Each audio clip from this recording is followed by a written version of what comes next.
2014년에 우리 영화계를 떠들썩하게 했던 한 편의 다큐멘터리 영화가 있습니다. 베를린 국제영화제 2관왕, 또 타임지가 선정한 최고의 다큐멘터리 영화 1위, 바로 The Act of Killing입니다.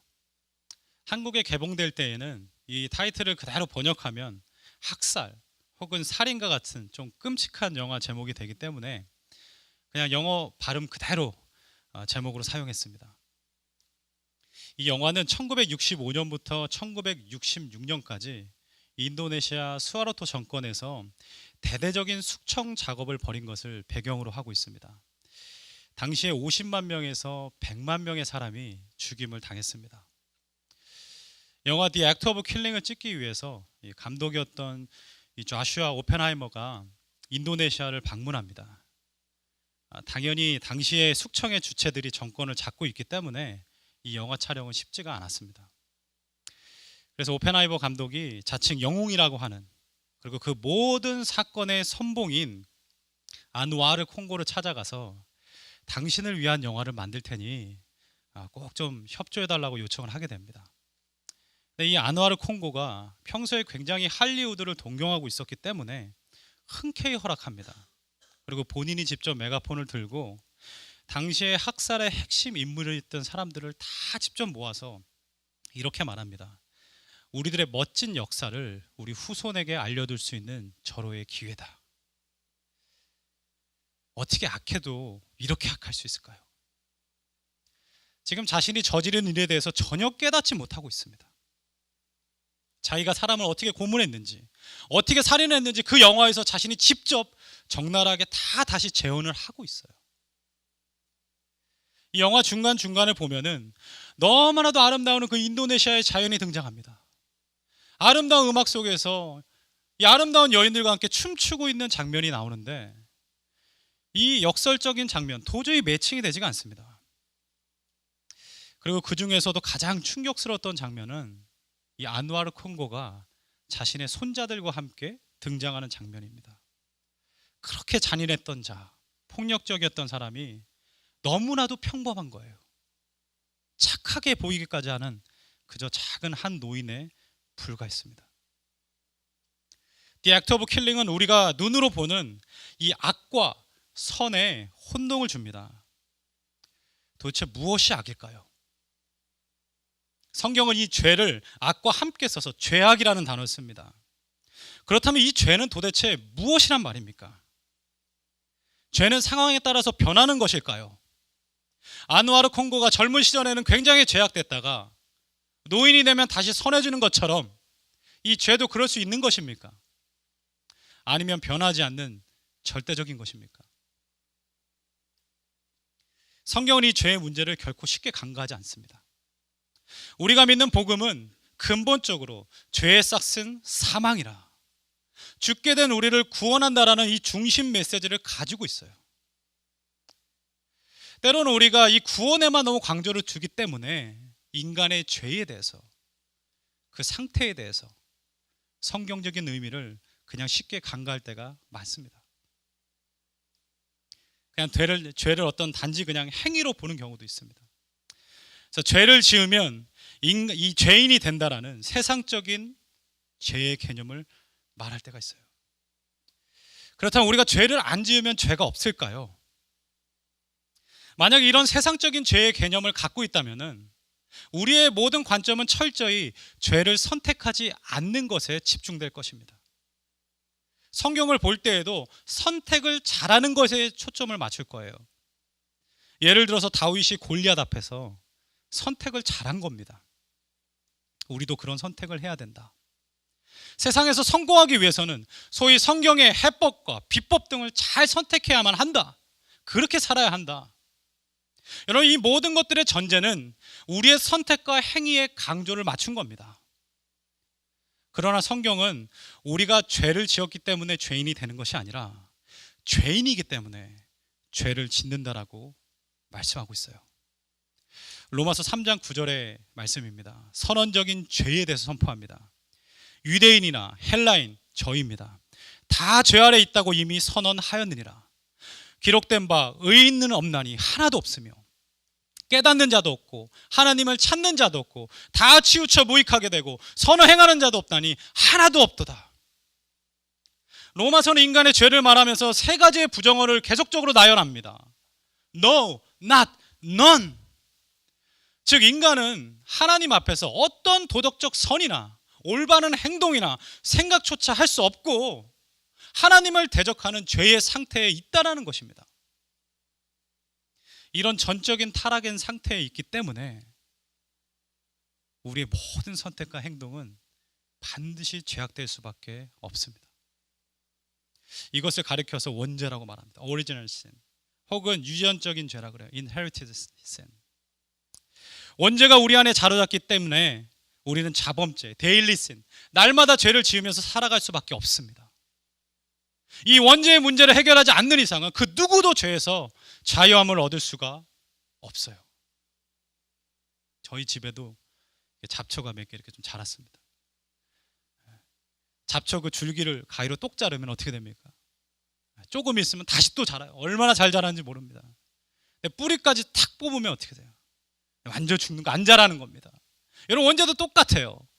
우리 죄의 문제는 예수 그리스도의 보혈로 반드시 unrooted, 완벽하게 제거되어야만 하는 것입니다. 간혹 우리가 원죄의 개념을 어려워하는 분들이 계십니다. 저는 자녀를 키우면서 이 아담으로부터 시작해서 쭉 내려오는 유전적인 죄, 이 원죄에 대해서 발견합니다. 우리 부모님들이 자녀를 얼마나 사랑해요. 그렇죠? 우리 자녀들 위해서 진짜 뭘 못하겠습니까? 내 생명까지도 다 줄 수 있을 것 같아요. 그렇게 사랑하는 자녀들에게 우리는 절대 나쁜 것을 안 가르칩니다. 저도 아버지로서 이 사랑하는 세 딸이 있어요. 제가 거짓말을 한 번도 가르친 적이 없습니다. 그런데 이 아이들이 거짓말을 할까요? 안 할까요? 하죠. 거짓말 하죠. 거짓말을 가르쳐주지 않아도 합니다. 그거는 내면에서부터 그냥 이렇게 나오는 거예요. 생겨나는 마음입니다. 제가 얼마 전에 이제 우리 애들이 이제 한국에 있으니까 리디아랑 같이 전화 통화를 했어요. 우리 딸들이 여기선 삼공주잖아요. 집중을 다 받는데 한국 가니까 뭐 그냥 식구들이 얼마나 많아요. 조카들도 많고 어린애들도 많고. 리디아는 자기가 제일 이쁜 줄 알았는데 가보니까 자기보다 더 이쁜 애도 있는 거예요. 그러니까 집중을 못 받으니까 마음이 조금 불편했던 것 같습니다. 전화를 탁 했더니 리디아가 전화 딱 받아.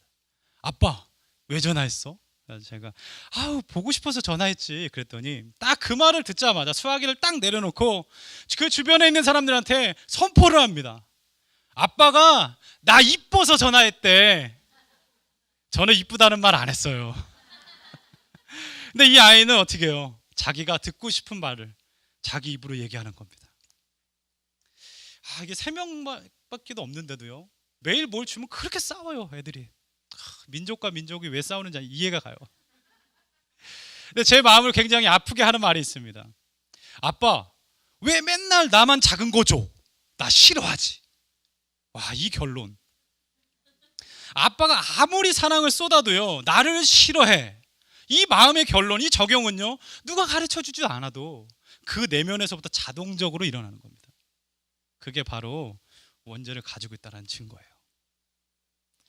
그렇다면 이 원죄는 어떻게 생겨나게 된 것일까요? 놀랍게도 창세기 1장 2장을 보면은 The creation of God, 하나님의 창조가 나타난 그 다음에 3장에 바로 저기 13장 정도에 나오면 내가 말을 안 하겠어요.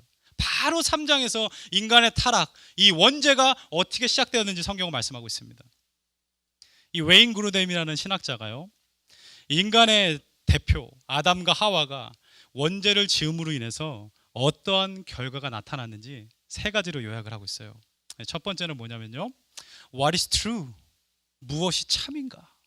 진리에 대한 타락입니다. 강교한 사탄은 뱀을 통해서 하와에게 접근해서 이렇게 미혹합니다. 하나님이 참으로 너희에게 동산 모든 나무의 열매를 먹지 말라 하시더냐? 이에 여자가 대답합니다. 동산 나무의 열매는 우리가 먹을 수 있지만 동산 중앙에 있는 선악과는 하나님의 말씀에 먹지도 만지지도 말라. 너희가 죽을까 하노라 하셨느니라. 이때 뱀이 뭐라고 결론을 냅니까? 너희가 결코 죽지 아니하리라. 지금 하나님의 말씀과 정반대되는 결론을 말하고 있습니다. 하나님께서는 You will surely die. 내가 반드시 죽으리라. 근데 사탄은 You will not die. 너는 결코 죽지 아니하리라. 무엇이 true? 무엇이 진리입니까? 하나님의 말씀이 진리입니다. 근데 아담과 하와는 진리인 하나님의 말씀을 거부했어요. 사탄의 말을 듣습니다. 이것이 바로 원죄입니다. 하나님의 진리의 말씀을 듣지 않습니다. 성경 외에 세상의 거짓된 음성을 따라서 살아가는 삶 그 자체가 바로 원죄가 이끄는 삶인 것입니다. 두 번째는요, What is right? 무엇이 옳은가? 기준에 대한, 이 스탠다드에 대한 말씀입니다. 하나님께서는 분명한 기준을 아담과 하와에게 주셨습니다. 동산 나무에 있는 실과는 먹지 말라.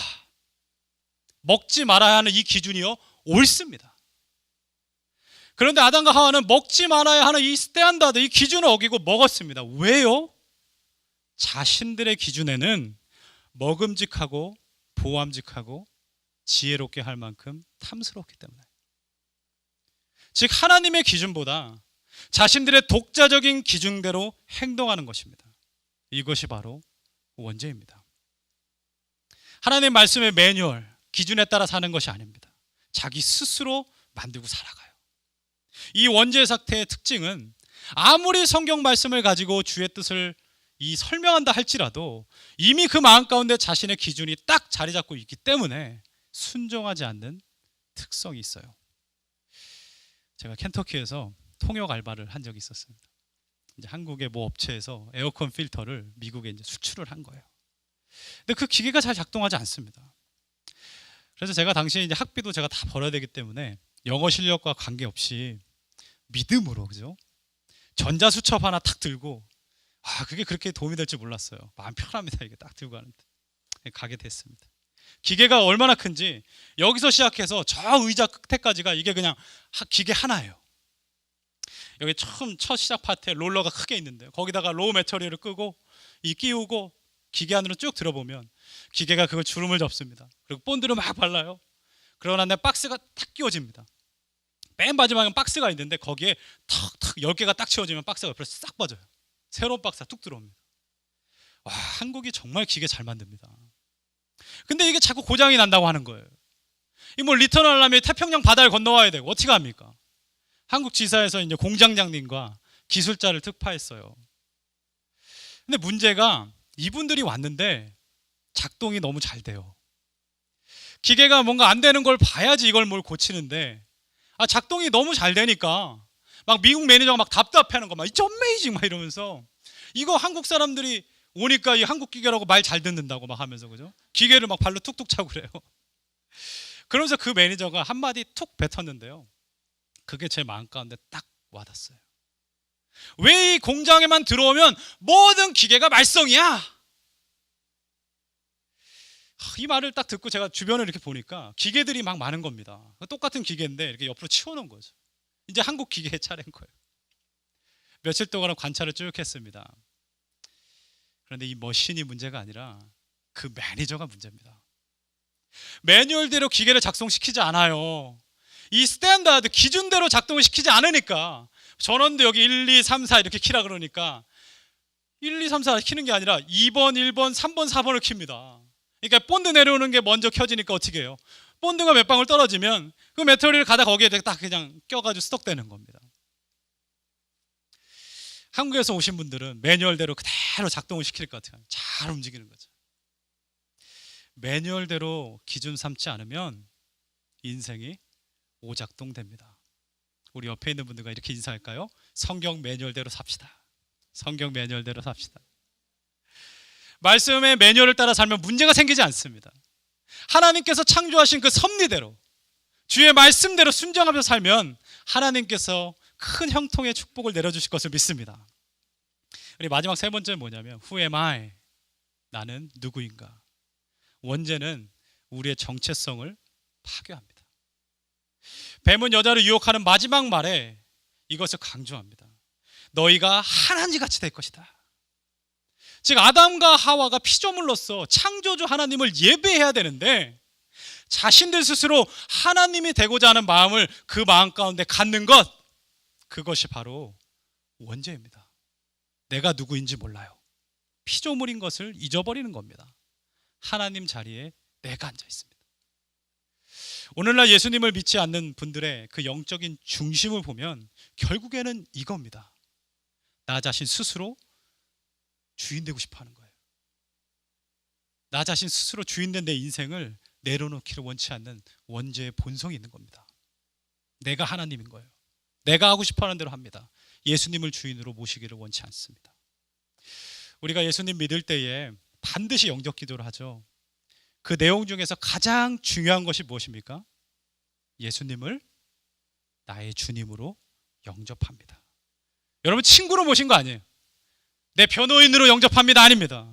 주인입니다. 주인. 이 주인이 바뀌지 않고서는 죄의 문제가 결코 해결되지가 않는다라는 것입니다.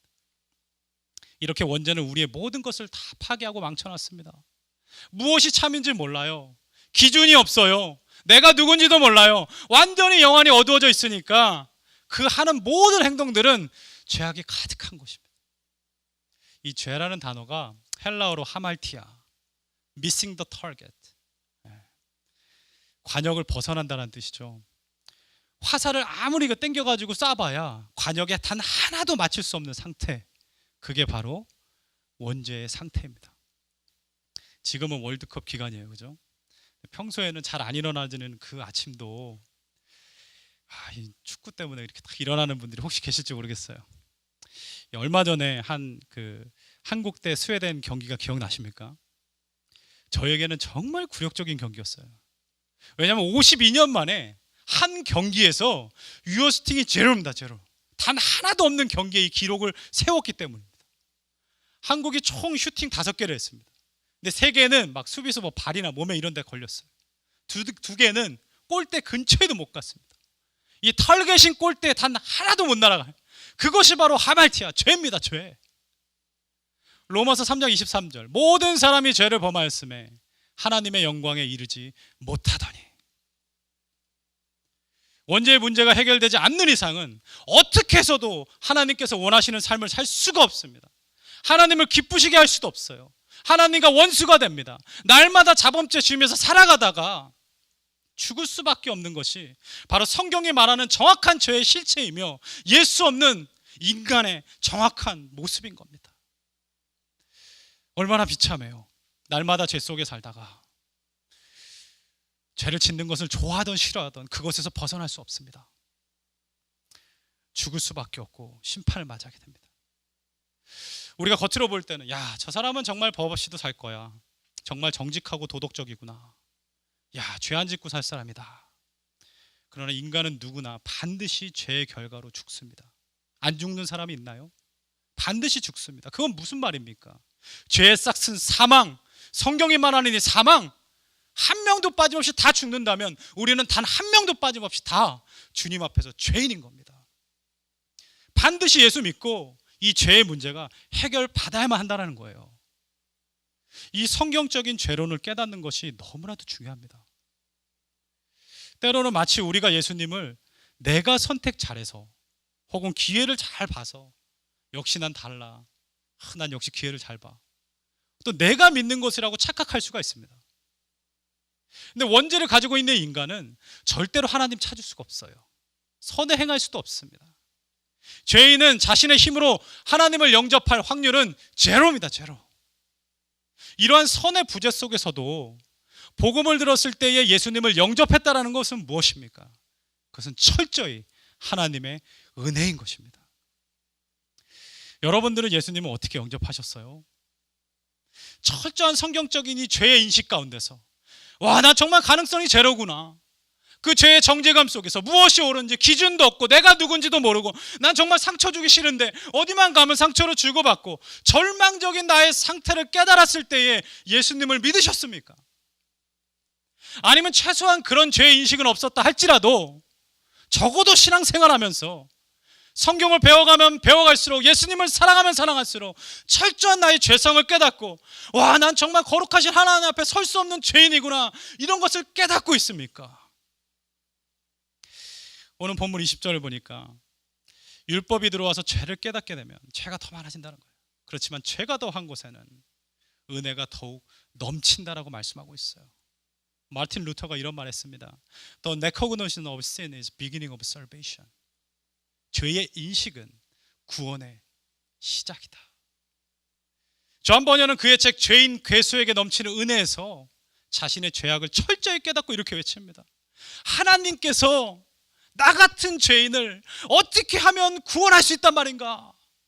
그때 주님께서 음성을 들려주세요. 내가 깨닫는 그 죄는 죽음에 이르는 죄가 아니다. 여러분, 무슨 말씀입니까? 하나님 앞에서 자기의 죄를 깨닫고 회개하는 그때가 바로 예수 그리스도를 만나는 구원의 순간이라는 거예요. 사도 베드로 역시도 마찬가지였습니다. 그는 깊은 곳에 그물을 던지라는 예수님의 말씀을 들었을 때에 처음에는 의심합니다. 내 생각에는 어떻게 해요? 물고기가 없어요. 밤새 그물질했는데 아무것도 잡히지 않았습니다. 그런 자기 확신, what is true? 그리고 밤새 그물을 던져도 못 잡았어요. 자기의 기준, 던져봐야 잡을 수 없습니다. 스탠다드가 있는 거예요. 이게 원죄의 상태 가운데 있는 것이죠. 그러나 예수님의 말씀에 의지해서 그물을 던졌을 때에 그물이 찢어질 만큼 고기를 잡았습니다. 베드로가 자신의 죄를 철저히 깨닫고 예수님께 고백합니다. 주여, 나는 죄인이노소이다. 나를 떠나소서. 이 참 죄인의 고백을 보세요. 나에게 가까이 오세요. 나는 그럴 만한 사람이 이게 아닙니다. 나는 죄인입니다. 주님, 날 제발 좀 떠나주세요. 예수님은 철저히 죄인임을 깨닫고 회개하는 베드로를 떠나실 수가 없습니다. 그분은 죄인을 구원하러 오신 구원자이시기 때문이에요. 여러분, 베드로가 그전까지 예수님을 우연히 자기 배에 탄 고객으로 만났다면 그 순간만큼은 자신을 죄에서 구원하실 구원자 예수 그리스도로 만난 것입니다. 오늘날 굉장히 마음 아파요. 그렇지만 저희의 병폐가 하나 있습니다. 죄의 인식이 없다라는 거예요. 누구도 자신의 죄에 대해서 깊이 생각하지 않습니다. 나 때문에 예수님이 죽으셨다. 별 감동이 없어요. 내 자범죄만 생각하기 때문에 그렇습니다. 물론 내가 잘못은 하지만 2000년 전에 예수님께서 계실 때 내가 있지도 않았고 내가 직접적으로 예수님께 죄를 진 것도 아닌데 내가 그렇게 죄인인가? 죄인입니다. 우리의 원죄의 상태, 역사를 타고 아담으로부터 흐르는 그 inherited sin, 유전적인 죄, 그 죄가 예수 그리스도를 십자가에 못 박아 죽였습니다. 예수님을 죽인 그 죄성이 내 안에도 있습니다. 여러분들은 성경을 볼 때 나를 어느 자리에 세우시나요? 난 저렇게 안 할 텐데. 나는 좀 다르지 않았을까? 그렇지 않습니다. 내 죄가 예수 그리스도를 죽인 겁니다. 이런 진지한 묵상이 없으니까 회개가 사라졌어요. 타락의 가장 큰 징표는 바로 회개가 없는 것입니다. 예수님께서는 회개하라 천국이 가까웠다 말씀합니다. 요한계시록은 회개의 기회를 놓친 자들이 결국 영영한 심판으로 빠질 것이라고 하나님께서 말씀하세요. 사도행전은 회개하고 돌아온 하나님께로 돌아온 자들의 이야기입니다. 여러분, 회개가 없다면 도대체 예수 그리스도와 나가 무슨 상관이 있습니까?